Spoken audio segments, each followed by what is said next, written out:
Sumainyo ang Panginoon.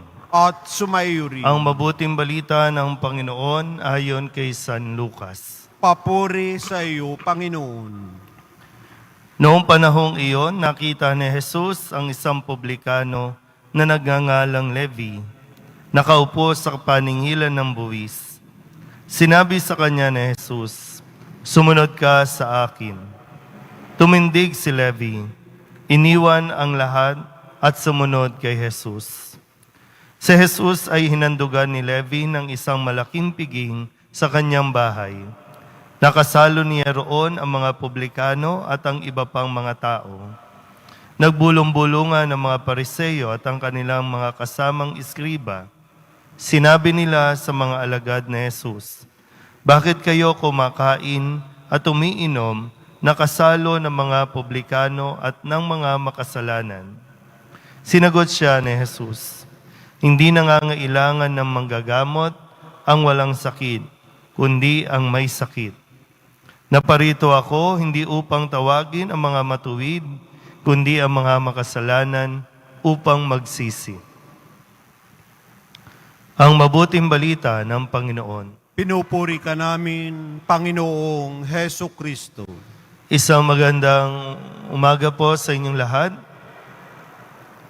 Ngayon po ay nasa ika-4 na araw, no, kung bibilangin natin, Miyerkules ng Abo, ngayon Sabado, nasa ika-4 na araw na tayo, no, ng ating pong 40 araw na paghahanda, no, bilang sa pagdiriwang ng pagpapakasakit, pagkamatay at muling pagkabuhay ni Kristo.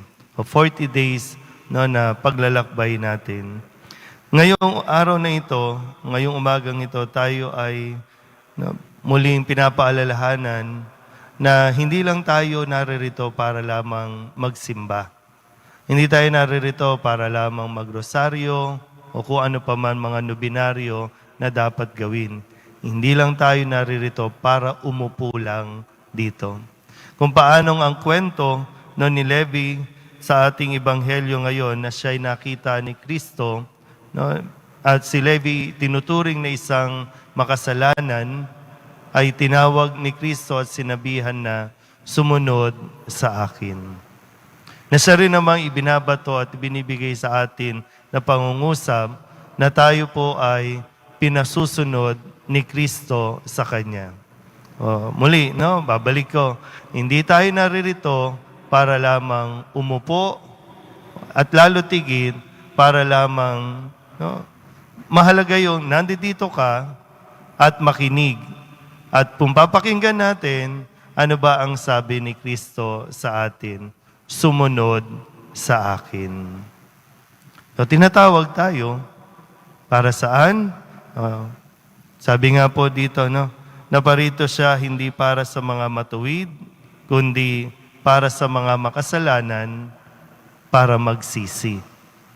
So, tiyakin natin, no, nasa loob ng 40 araw na ito na hindi natin makaligtaan na tayo po ay makapagkumpisal, tayo po ay makapagnilay at talagang lubusang makahingi ng tawad sa ating mga nagagawang pagkakasala.